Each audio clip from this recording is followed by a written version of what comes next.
Hello, ladies and gentlemen, and welcome back to another episode of Birds of the Rodeo. I'm Eric, your resident Eagles fan. I'm Orlando, the resident Cowboys fan. And man, all I have to say is what a weekend,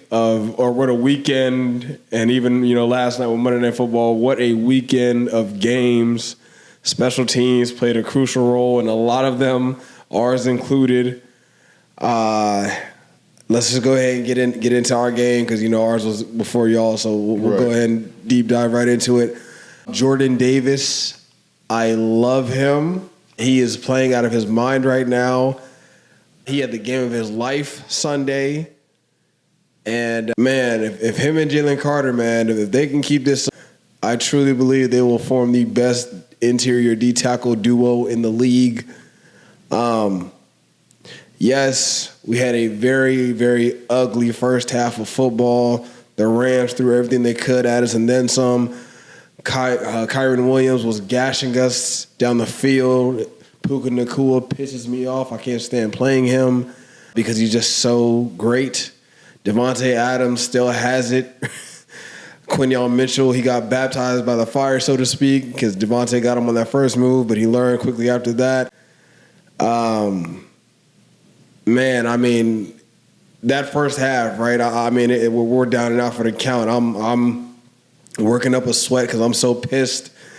I'm asking for something to work. I'm over here begging us to, just keep the game running, keep running the football with Saquon because I'm thinking it's gonna eventually open up the pass. But I will say, man, like Greg Olsen, I am a newfound believer in. Because conventional wisdom would teach you run the football to open up the pass lane, right? To open up the passing game. Right. Greg Olsen, he said it best, man. Like, in today's NFL, you got to pass the football to open up running lanes. And that's exactly what happened in the second half. Kevin Patullo finally opened up the playbook. And you know what? Because everybody was talking about it. Jalen Hurts, like, is he capable of doing it? Even though every time we question whether or not is Jalen Hurts capable of throwing us into a game and winning it with his arm, and he's proven it time and time again, right? Maybe not as consistent as other top quarterbacks in the league, right? But he's proven it time and time again, right?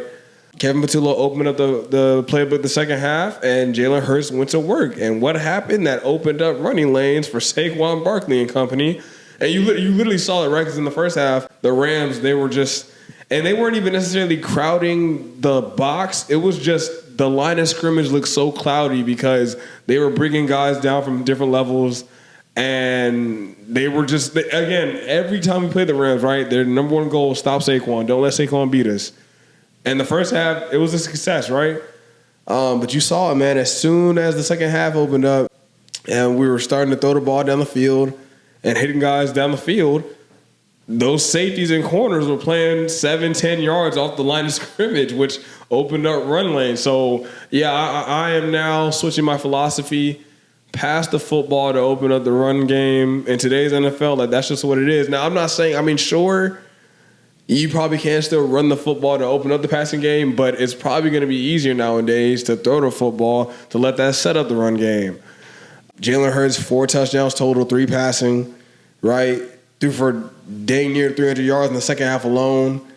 A.J. Brown, he had a heck of a game, right? I'm sure, everybody was waiting to see when that was going to happen. I said it, man. A.J. was going to get his balls. His time was going to come. Devontae Smith coming up clutch as ever. Dallas Goedert showing up. Fred Johnson, excuse me. Well, let me say this. I don't know why he wasn't the immediate backup swing tackle to start the season.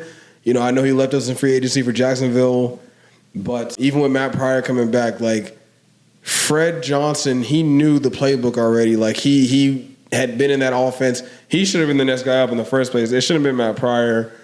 And I'll say this, man. Fred Johnson, he's only 28 years old, because Lane Johnson went down. I'm not so sure Fred Johnson can't. I'm not going to say he'll ever be, on Lane Johnson level because Lane Johnson's a Hall of Famer. Like, it's hard to find those guys. But, Lane's career, it's going to come to that twilight pretty soon, man. And, if Lane decides to hang it up after this year or 2 years from now, whatever, if we keep Fred around, man, I wouldn't mind him, stepping in and being even if it's not like our long-term solution at right tackle, but that bridge guy until we find the next guy. You know what I'm saying? So I'll be totally fine with Fred Johnson being that guy for us.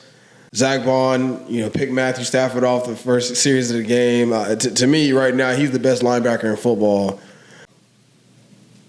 Man, do I have anything else? That game, like I said, I worked up a sweat, man. I worked up a sweat being pissed in the first half, worked up a sweat on the comeback the second half, man. Defense shut them out in the second half.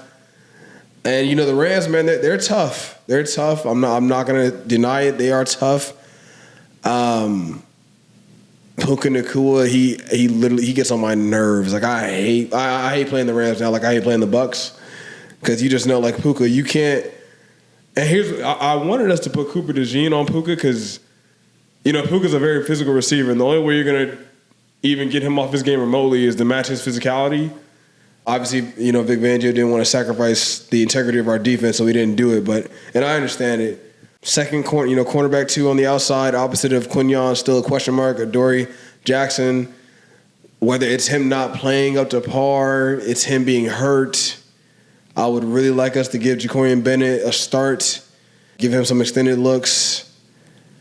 But there's still cornerback help out there on the free agent market or the trade market possibly with a couple guys possibly being up for grabs. So, that'll be interesting. Zadarius Smith still looking good. He's been a welcomed addition for us. Yeah, man, Jordan Davis, though, man, player of the game. To block 2 field goals like that and then to basically, like, literally have a walk-off touchdown to seal the – you know what I'm saying? Like that – you can't draw that up any better. So I'm very, very happy for Jordan Davis, very proud of him. Look, man, it's his contract year too, man. So obviously I know he wants to stay in Philly long-term. I know he wants to stay, with his running mate, Jalen Carter, running mates in college, running mates now in Philly in the pros. So, yeah, man, I'm feeling good. I don't, because I saw somebody saying like just because we won this game, like, doesn't mean like there aren't like glaring concerns or whatever. I'll be honest with you, man. I don't see any glaring concerns. Like, if anything, this was a learning lesson for Kevin Patullo. Like, because the first couple games, like, he's just been conservative with his play calling. Okay, now we can open it up to start. Because here's the thing, right? Most teams, they talk about having scripts, right? The first 15 plays scripted or whatever, right? I sometimes agree with that, but some other times I'm kind of like, all right, man, you know what? Let's see what the defense gives us, and we just go with it, right? And that's clearly what happened in the second half. Jalen got comfortable. Jalen Hurts got amped up. He was pissed off, and he was like, all right, bro, like it's my time to take over, and he did that. So, yeah, man, hard-fought victory, hard-fought comeback victory. Hats off to the Rams. Oh, I'll also say this, because the Rams have mastered the dirty kicks. You know what I'm talking about? Yeah. Yeah, they have mastered that. I need Jake Elliott to master that. I'm not even mad at Tank Bigsby and John Mechie for struggling with that, because that was just a hell of a strategy. Like, I literally need Jake Elliott to figure that out. But, yeah, hats off to them on that. Hard-fought victory. Obviously we're 3-0. Glad we were able to pull it out. And, we're moving on to Tampa. They got Mike Evans. He's going to be out for a couple weeks. So Emeka Egbuka is the number one guy. They're talking about Chris Godwin might come back next week against us. Really, I'm not concerned about Chris Godwin. Emeka Egbuka is nice, so Quinyon's going to need to be on his A game. And Tampa, man, they always play us tough. So I'm looking for that game to be a dogfight. And we'll see how it goes this upcoming Sunday. So in terms of the glaring holes you were talking about, how would you feel if Jordan Davis didn't block the last field goal and they win the game, y'all are 2-1? What do you think? I still wouldn't think we'd have glaring holes. I think it would just come down to Kevin Patullo, like, recognizing, okay, you know what? I just need to say balls to the wall, say F it, and just open up the whole playbook from the beginning, We have Saquon Barkley, like, and coming off his year last year, teams are like their number one goal. Do not let Saquon beat us, right? You don't want to be on the bad end of a highlight reel with him again. Do not let Saquon beat us, right? And that's probably gonna be the game plan every game, right? And for every team that we go against this season. So I'm not honestly I'm not alarmed. I'm not sweating it. I'm not nervous. I think our defense is running into form. I mean, like I said, man, that quarterback 2 spot, like that's a little bit tricky right now. But I'm not like, oh my god, like we're sinking. You know what I'm saying? Like I really don't. Like I feel good about where we're at. Obviously, we're only 3 weeks into the season. Got a lot to learn. Got a lot to work on. You know, new offensive coordinator like Kevin Patullo. He's gonna need time, and you know we're giving him that time. But like I said, I think for me, and I truly believe he learned it. Like, okay, playbook is fully open from the get go. No more. We just need to feed Saquon or be conservative about it. You got guys. Get them the ball. It's that simple. In my opinion, for me. Makes sense. You know, so yeah, man, I'm feeling pretty good. Pretty good. Jordan Davis. Yeah, super proud of him. Super proud of him. And hopefully he can keep this level of play up, you know, because we'd love to keep him around in Philly and have that interior D-line be one that's feared for years to come. So, yeah, man, I'm feeling good about it. Good to, I mean, the definitely a very hard-fought comeback victory. Absolutely. So y'all are one of the top teams, and y'all looking to continue that going forward with the Buccaneers. Yeah, it's gonna be a tough game. Our game was awful. I'll just say this: I didn't watch the first quarter. I started watching it like the last 2 minutes of the second quarter, and then on. So right around the time where we kind of tied it up, where it was tied, and then the Bears went on that last minute run, right? Because then they scored like right before the half. Or am I tripping? I think it might have been 17-14. It was something. 14, yeah, it was something. 14. Yeah, but yeah, I was. When I started watching it, the game was tied, and like you said, like it was kind of an early prediction. Like you said, like you thought it would be a shootout because of the two offenses, right? And the defense was still kind of figuring things out. But then it just seemed like, for me at least, it just seemed like the Bears got in a rhythm, and Dallas just couldn't. I mean, that third quarter drive, man, that was crazy. That 19-play drive. I think we were able to still get things moving a little bit in the first half after CD got hurt, but right, yeah, that was a big loss too. Once they went into halftime, it could make the changes to their defense. All they had to do was zero in on George Pickens, right, and then make Jake Ferguson, who, I mean, the regression is just insane. Do you think so? Because didn't he have like how many catches? His role as the safety release guy, he's supposed to be able to get these catches. I mean, he had the catches, but his yards after catches just horrendous. You think he's regressed for real? He gets no separation on his routes. Once he catches the ball, he breaks no tackles. That was a big thing he was really good at in 2023 that made him made us see the potential in him to be a really good tight end. Right. He would be able to catch the ball in those situations and then break a tackle or two to get a first down, get a touchdown, get just more than just he's getting the catch and just basically falling. Yeah. I mean, it's not with George Pickens not being able to throw the ball downfield to George Pickens when they're able to kind of double team and make sure they have the safety hope over top when they did with no CD Lamb. It takes our offense right back to last year. I said going into the season that, I knew the defense was going to be bad, but it's really, really, this is literally one of the worst defenses I've ever seen. Yeah. Teams get right game. Quarterbacks are looking. We're giving teams like hope in their quarterback. Caleb Williams. They were going into this game. Chicago fans were still the verdict was still out. Now they're thinking they see potential in him again, which I think is insane to look at that defense and think it had anything to do with Caleb's ability. I think. When you see what Russell Wilson is week 1, week 3, and is now about to be benched for Jackson Dart. But, and we'll get into that later. I think Caleb showed me flashes playing y'all just of like.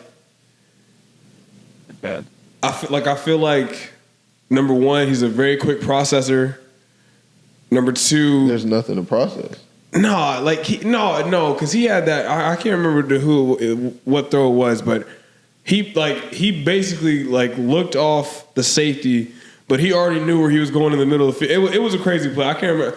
I got to pull it up. But no, he looked good to me the throw angles he was making, like I saw some flashes in Caleb Williams. I'm not gonna lie, and I work with multiple Bears fans.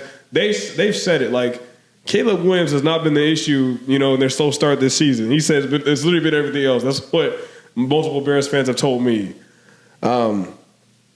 But I mean, you bring up the defense. I mean, there was nothing in what like everyone's saying like, oh, our defense is trading Micah, and who would have thought like that's why our defense. That's not the issue. It's not like he's sitting back there, having plenty of time and finding open receivers. He's dropping back, hitting his first read to a wide open receiver. Yeah, both and that's in the Giants game and in this game. Yeah. I think it's the secondary for y'all.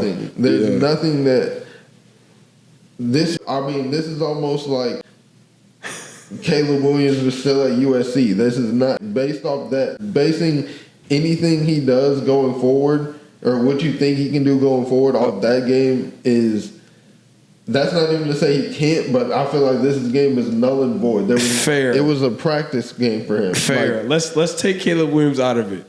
Like, what do you think is? I mean, number one, the scheme. Yeah, the players were, like I said, we're obviously dealing with injuries all aboard. I don't think Trayvon Diggs was ready to come back from injury. As it was already the timeline of his return to injury was already fast forwarded. They thought he would be.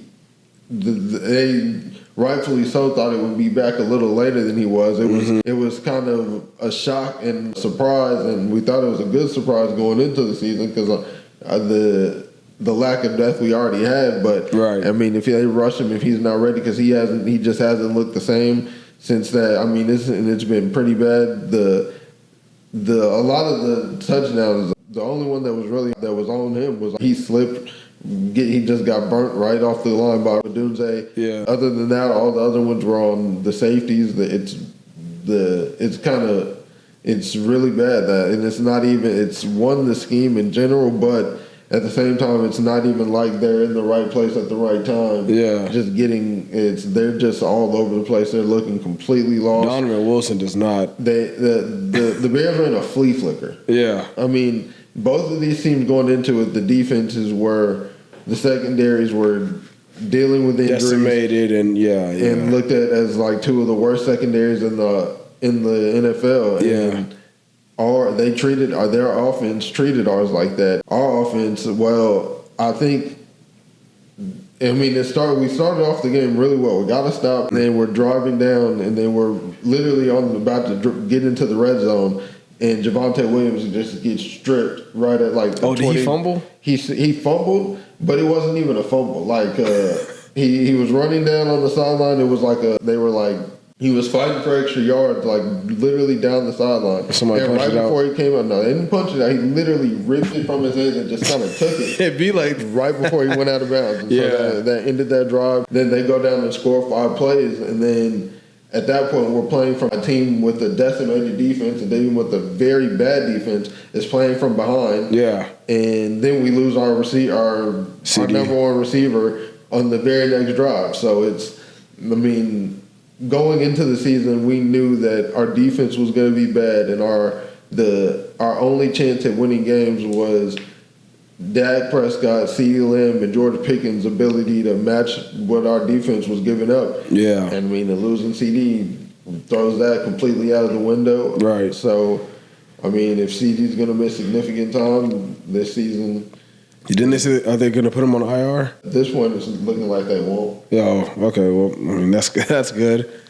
I mean, but I don't want him to rush back. It's because honestly, this season is. Are you okay? Even because I think that being the philosophy, like, oh, we're just gonna have to match what the defense gives up. That's not a winning formula. Because you get in situations like that to where even if we do have CD, we're still playing from behind the whole game, and that kind of changes your entire game plan, especially when it's a defense. Because it's like we're definitely stopping the run a lot better than we have. Stopping the run and running the ball pretty well. Yeah, but once you're playing from behind, you get your back against the wall, can't really run the ball as much, and eventually, like you said them being passed, them being able to throw the ball over top, kill us that way is going to open up their run game. Right. So when they're playing with that lead, that's it. If that's going to be the way we're going to play, and if there aren't going to be significant changes made on that defense, this season is not going to go. This might be a barely over 500 team. Yeah. So let me ask you this. I mean, because at this point for me, I feel like legit questions need to be asked about Trayvon Diggs' like long-term durability. Are you there yet, or are you like absolutely? I mean, there's not. Diggs, Blend, everybody. Everybody's injury history is getting insane right now. Yeah. I'd have to find it, but we had the amount of players that we've had miss 2 or more games in the last season, and this season already is just it's impossible to win football games like this. Yeah, when your team already, your best guys are just not available. Exactly, they're not available. They're not playing well when they get back because they're being rushed back. Right. Because even Deron Bland with his injury, he was already looking iffy. He hasn't played this season yet, right?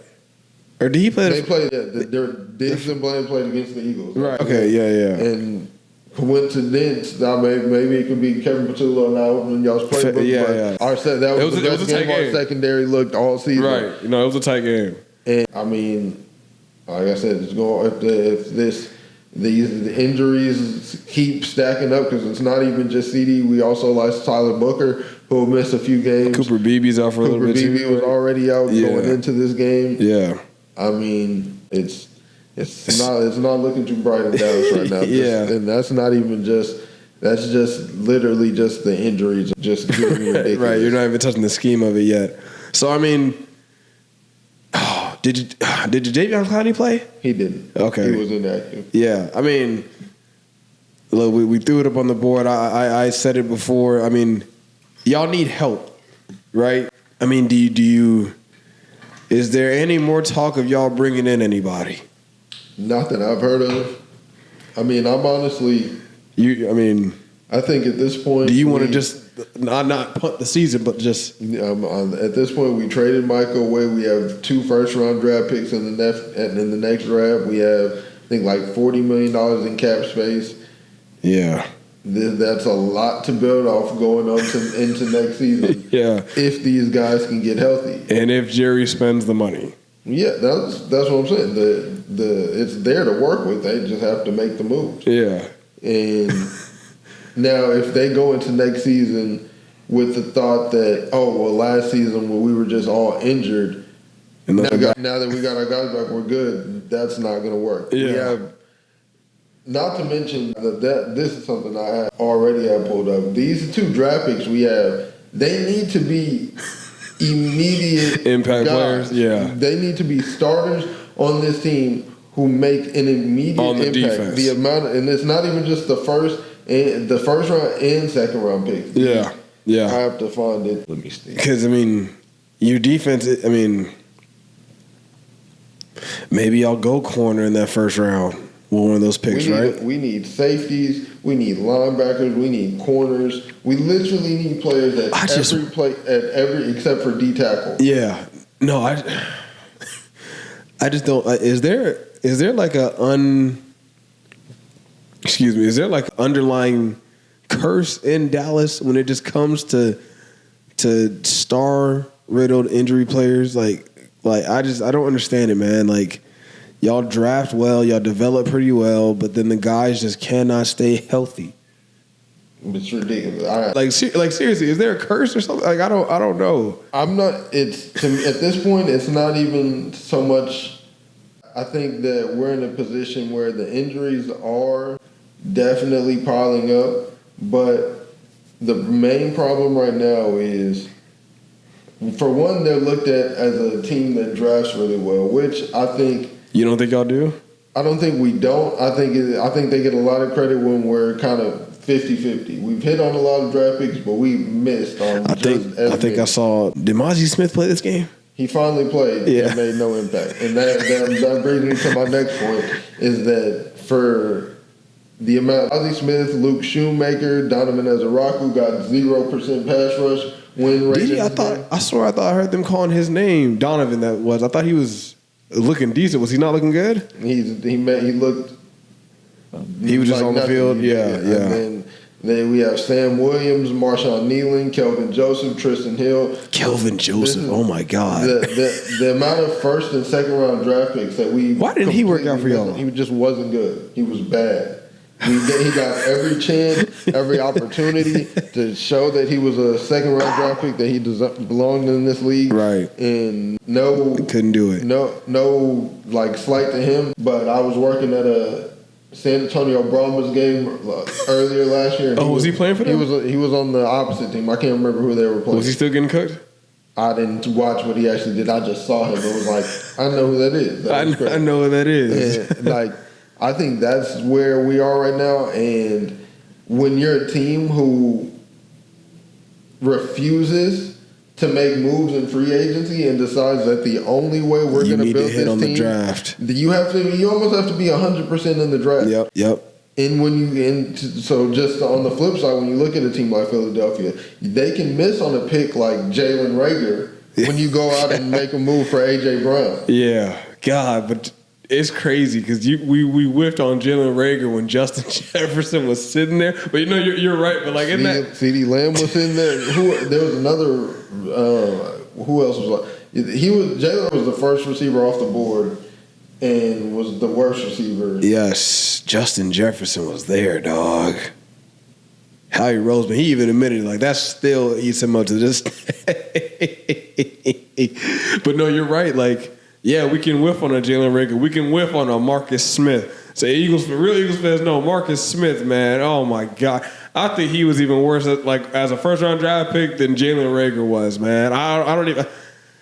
Jalen Reagor at least showed us speed, right? Marcus Smith, he was bad, bro. But no, I mean you're right. So okay, let me ask you something. Do you think does Dallas need to change or shift their drafting philosophy?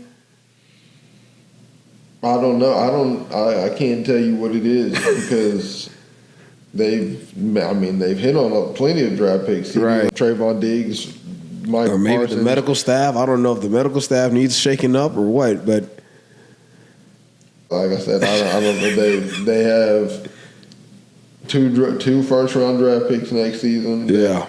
Absolutely need to be defense, right?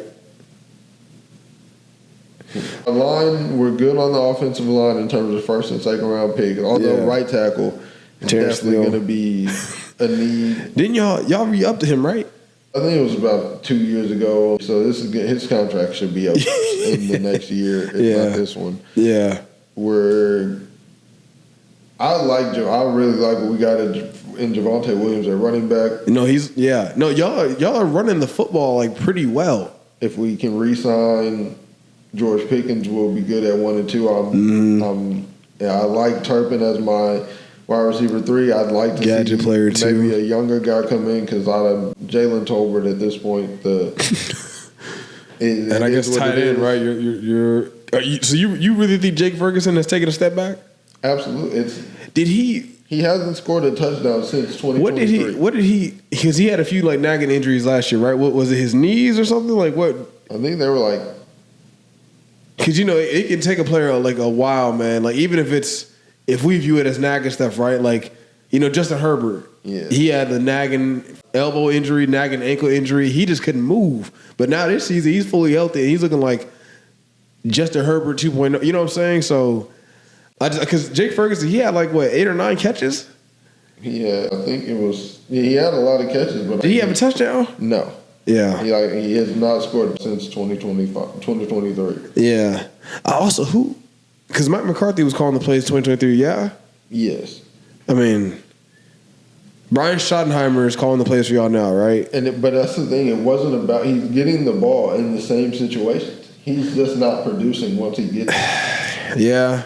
He hasn't broken a single tackle, hasn't made anybody miss. He catches the ball and basically. So he just looks. I mean, how old is he? Very young. Yeah. I mean, 26.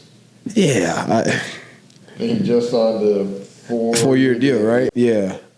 I mean, he's your tight end. You know him better than me. I wonder. And he's going to be our tight end. That's not right. I just wonder, like, is he actually fully healthy now? You know what I'm saying? Because absolutely. Okay, so you just okay.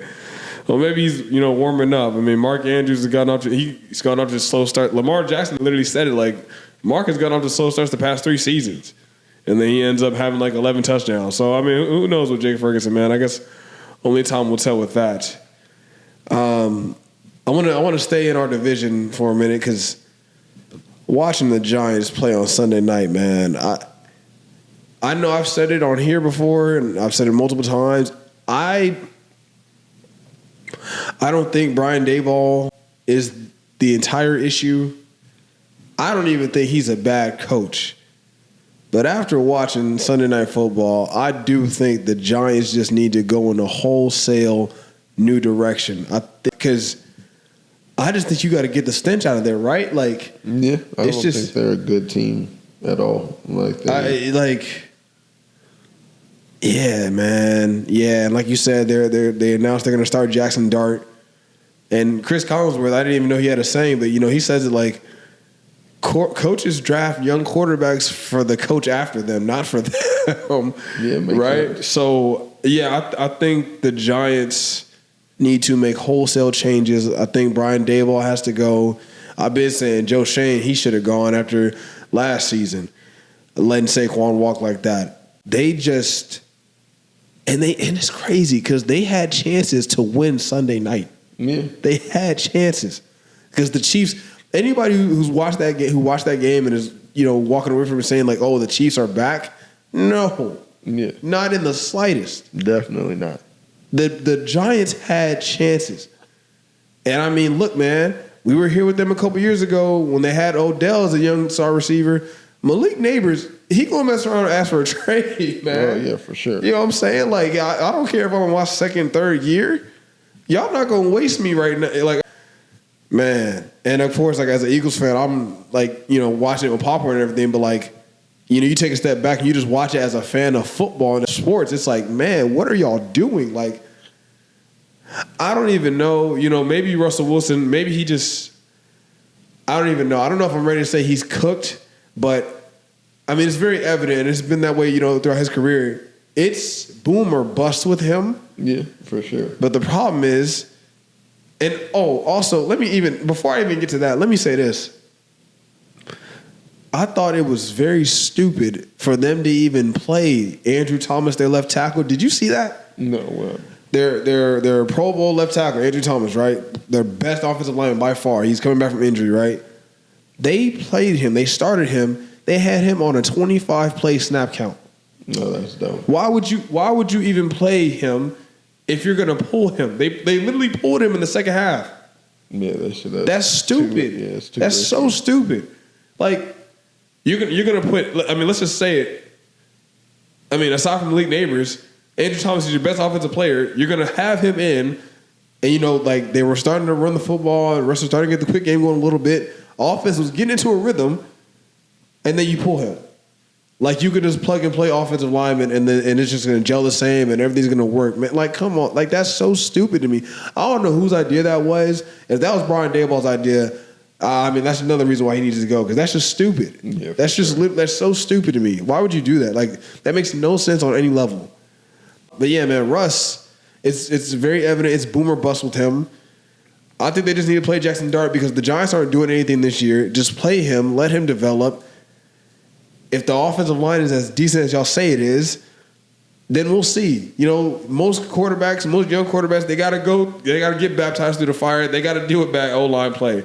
It's sad, but it's true, right? Yeah. You got Cam Scatterboo. Let me ask something. You still think he's better off as a fullback? Yeah. Really? You don't see him as a running back? No. I don't know what I think you typecasting him. He'll be a running back for a year, maybe 2.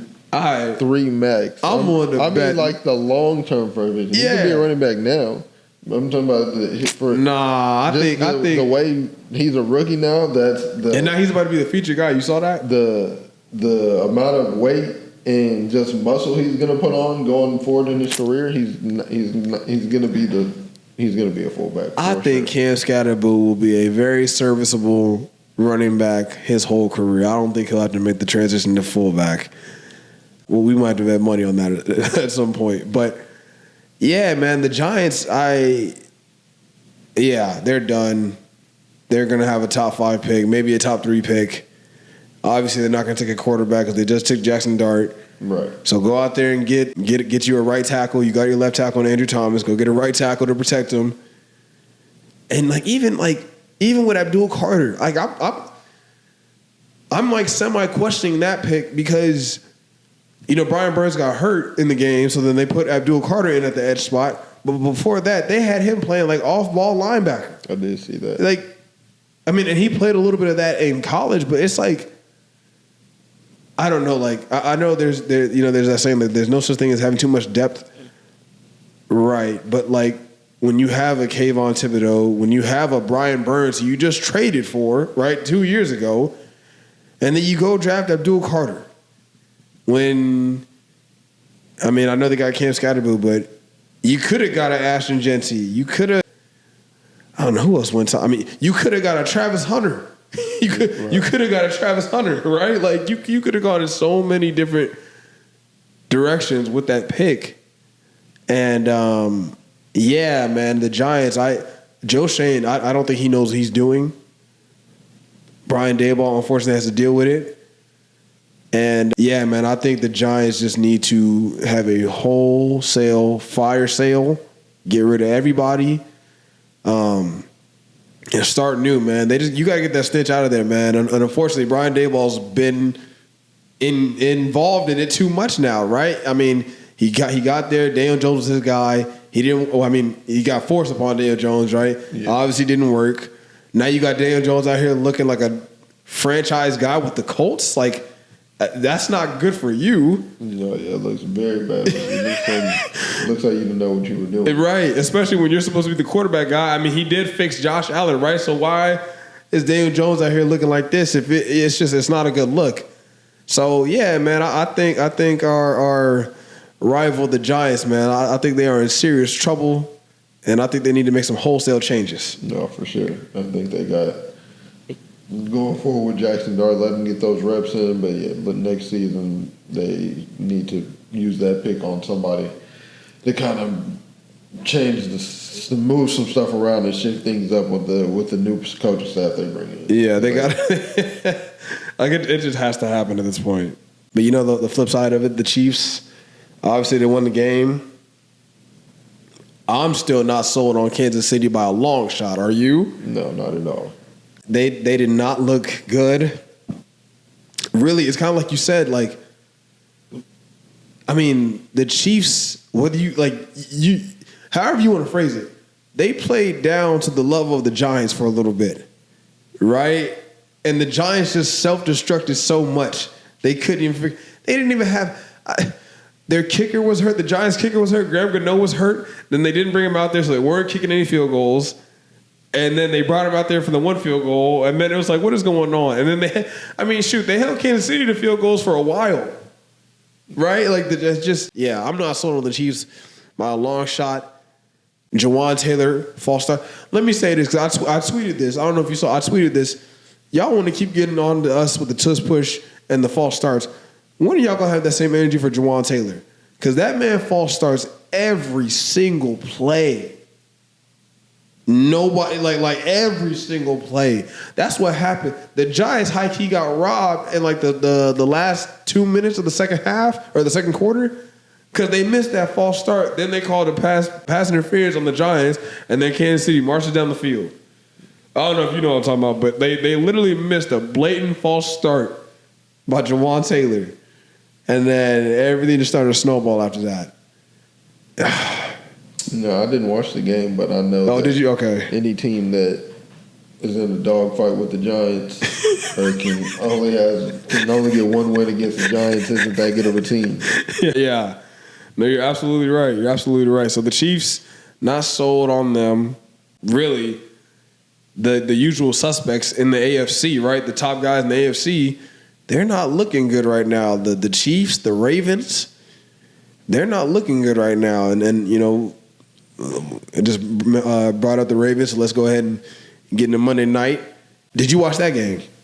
No, I did not. I watched the first quarter of it. Yeah. And then,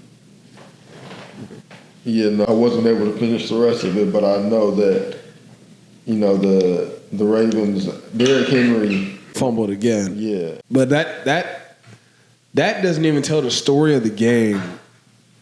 The Ravens could not get it going. And the Lions didn't allow. They sacked him 6 times. Yeah. I don't think any team has ever done that to Lamar Jackson. They sacked him 6 times. When I tell you, because Lamar, right? Any play that breaks down, Lamar Jackson has a chance to take it to the house. That's just a fact. Yeah. Right? They didn't let Lamar get that comfortable. He couldn't. Every time he'd sidestep or, he'd move the pocket a little bit or whatever, they were there. They were crowding him. They were wrapping him up. They did not let Lamar nor the Ravens offense get comfortable. They just didn't. And even, because, the Derrick Henry fumble, yeah, it's a big mistake, and he's, killing himself for it and everything. I mean, even through all the mistakes Baltimore had, they still had a chance. They still had a chance. But, as close as the score was in the end, that doesn't indicate the pure dominance that Detroit displayed in Baltimore. Man, I'm not gonna lie. Detroit's offense, that's what I want the Eagles' offense to be towards the end of the season. Man, they were just playing complimentary football. Yeah. They can run the ball when they want to. Yeah, they can throw when they want to. Gibbs and Montgomery. Dude, oh my God! It just and then their defense is feeding off of that. Yeah, man, Detroit. I'm not gonna lie. Because we had question marks about them coming into the season, new offensive coordinator, new defensive coordinator, but to come into Baltimore and do Baltimore like that, they whooped up on Baltimore, man. I don't care what the score says. They whooped up on them.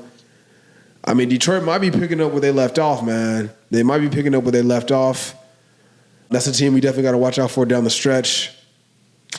But the Ravens, man, number one, I am not sold on their defensive coordinator, Zach Orr. This is his second year being a defensive coordinator, former player for them. Mm-hmm. I didn't like the way their defense looked last year. I didn't like the way their defense looked last night. I know they were missing Namdani and Badamuke and Kyle Van Noy and who else were they missing? Oh, Jair Alexander. They were missing some key guys, but I did not like the way their defense looked. And, people are starting to talk about it, man. John Harbaugh, is he on the hot seat this year? Because right. You can't squander a talent like Lamar Jackson. You can only do that for so long. You know what I'm saying? For sure. Before people are hey, man, something's got to give. Something has to give here, right? You got Lamar Jackson and Derrick Henry. How are we not figuring this out? So, yeah, man, Baltimore, it is not looking good in Baltimore. It's not looking good in Kansas City. Then you got the teams like the Chargers and the Colts over here 3-0. I'm just saying, man, the usual suspects in the AFC, they're not sitting up top right now. So it could be very interesting, down the stretch. Kansas City, they're lucky they avoided an 0-3 start. Literally. But, they're still, I think, they're second to last in their division now because the Raiders lost, though. Lost to the Commanders without Jaden Daniels. I don't even know what that says about them. But I thought the Raiders would be a little bit. I thought the Raiders were going to whoop up on Washington. I'm not going to lie because, no Jaden Daniels, and Washington hasn't looked good either. So, yeah that gave the Raiders every reason Marcus Mariota came in and man. The NFL quarterback. Man, come on. Shout out to Marcus Mariota, bro. I still would have taken him over Jameis Winston to this day. I don't care what anybody says. So, yeah, man, Detroit. Man, Detroit, Green Bay.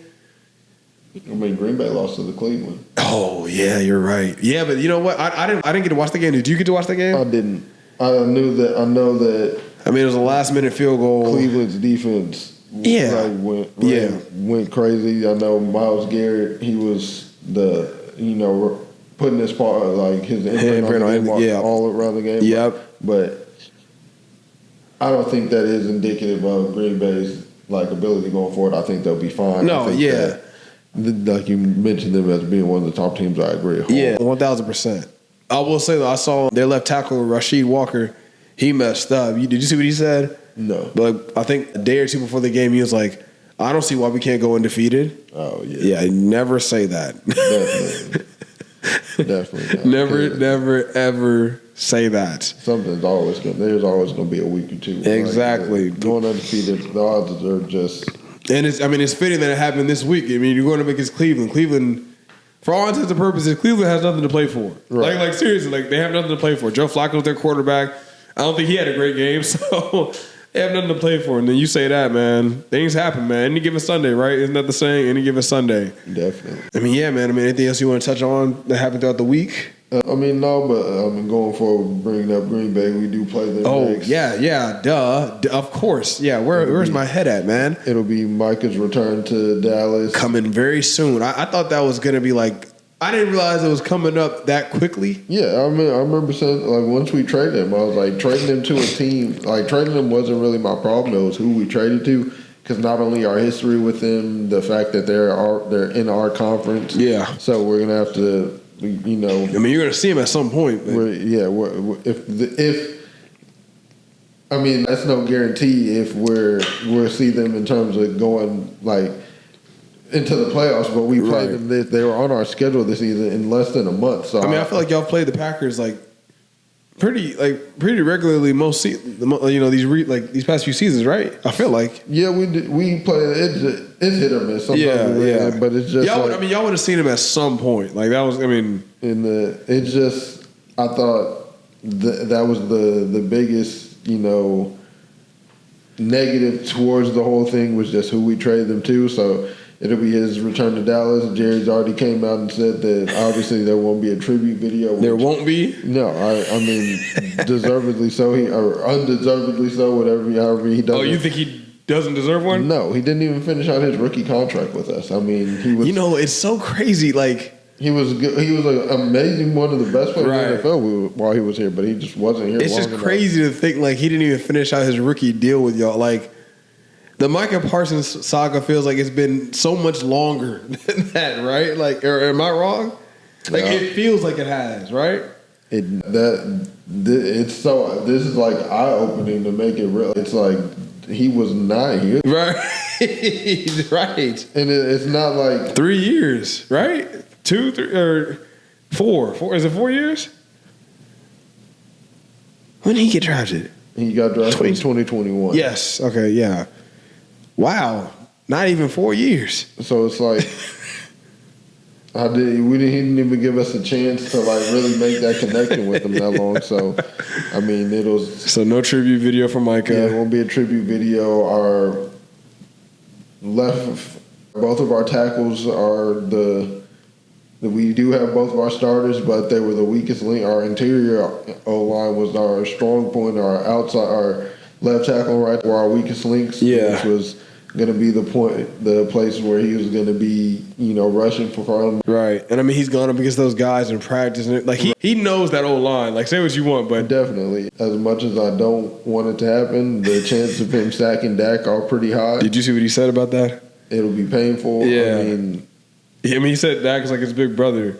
Did him and Dak have that close of a relationship? Yeah. Really? Okay. The team was very close when he was here. See, it's funny because you hear that, but then you also hear all the reports that like Dak had issues with him. I don't believe anything. I think that's all.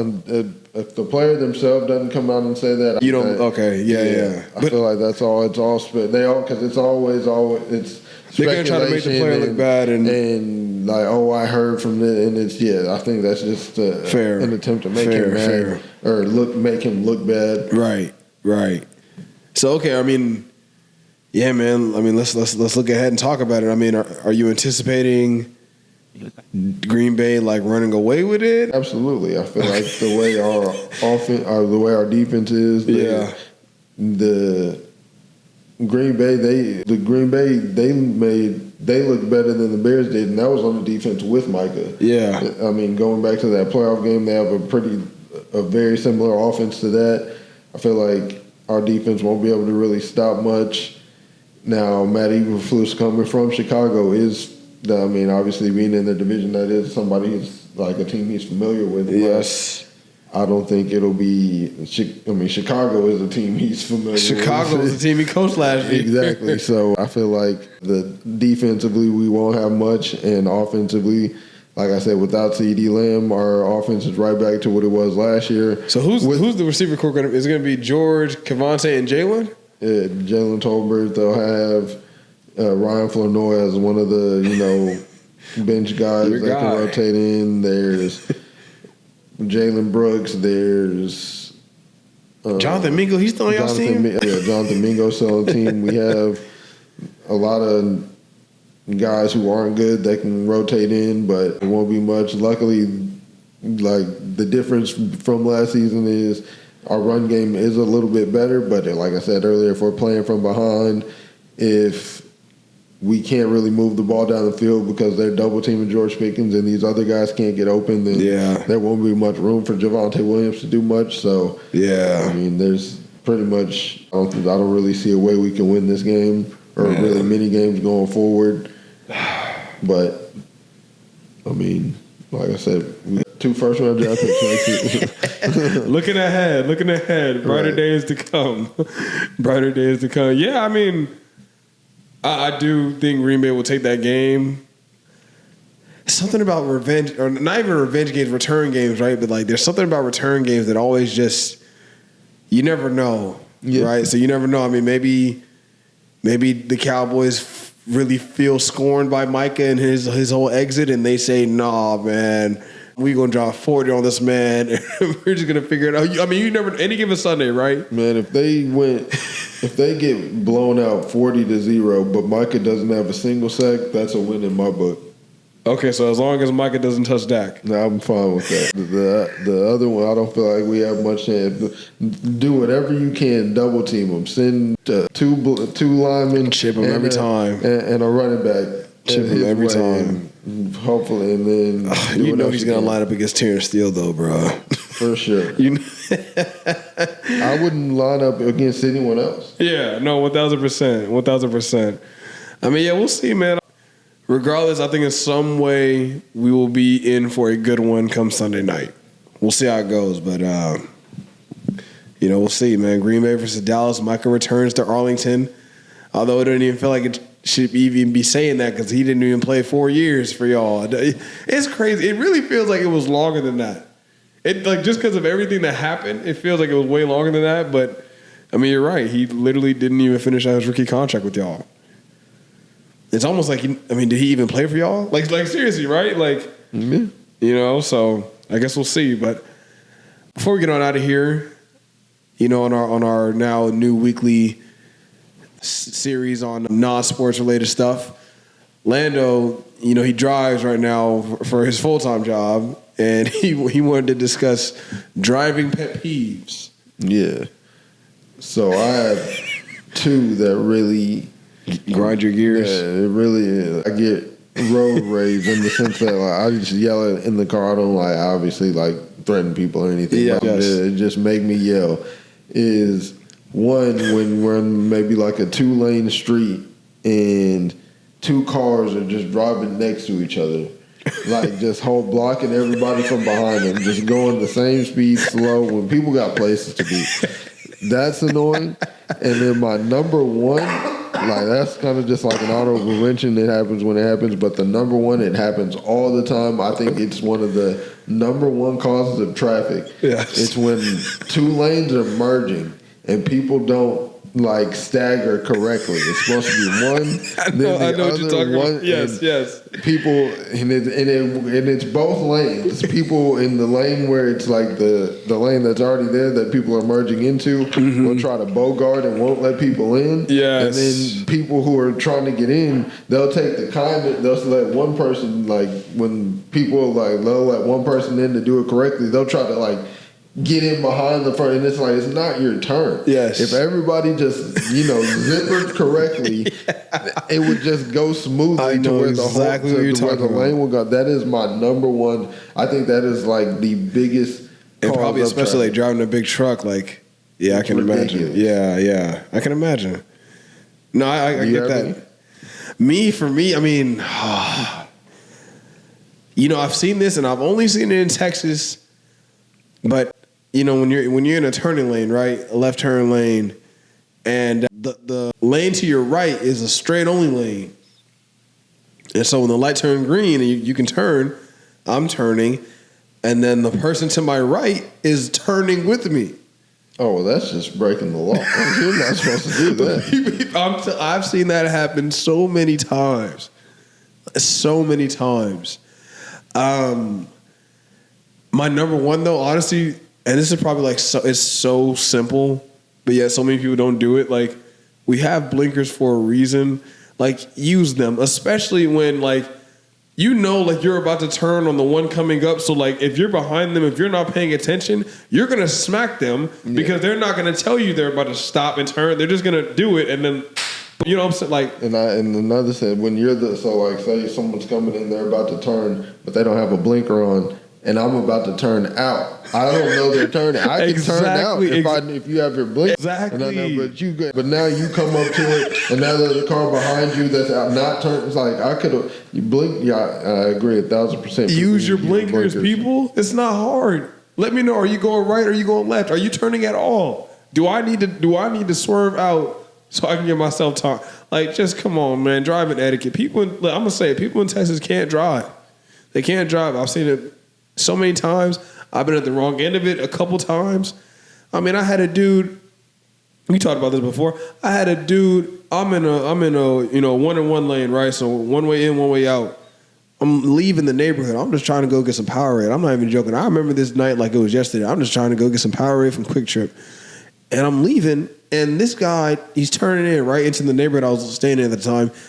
He's turning in. He turns in so wide. He turns and hits me head on. Man, that means he crossed over an entire lane and he hit me head on. Ridiculous. Make it make sense, man. Make it make sense. Ridiculous. Like the another thing is traffic. I think the traffic is only a thing because people don't drive.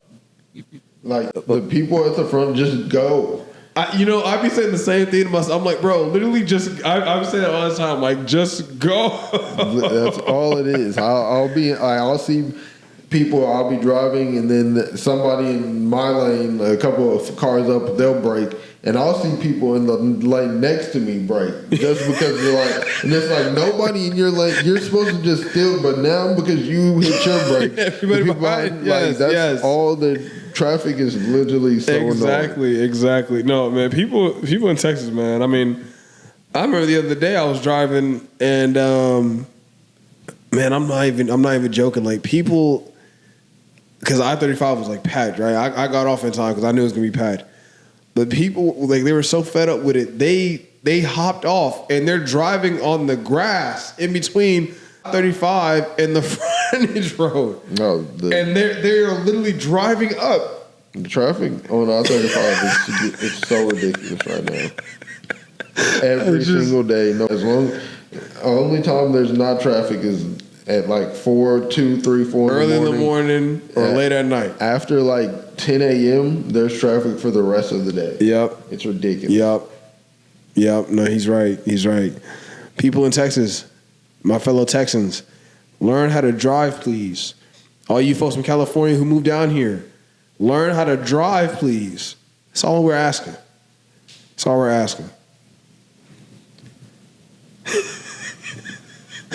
Well, on that note, Eric, your resident Eagles fan. I'm Orlando, the resident Cowboys fan. And thank you for liking, commenting, subscribing. Please keep liking, commenting, subscribing. You can find us on YouTube. We're currently at 28 subscribers. We get to 50, we'll do a giveaway. We got some merch coming soon. So please tell your friends, tell your family. Let's comment, like, subscribe, follow us on TikTok, Twitter, Instagram, YouTube. Good. Yeah, man. Also, tell us your driving pet peeves. Yeah, for sure. Tell us your drive. Tell us, what makes you have road rage.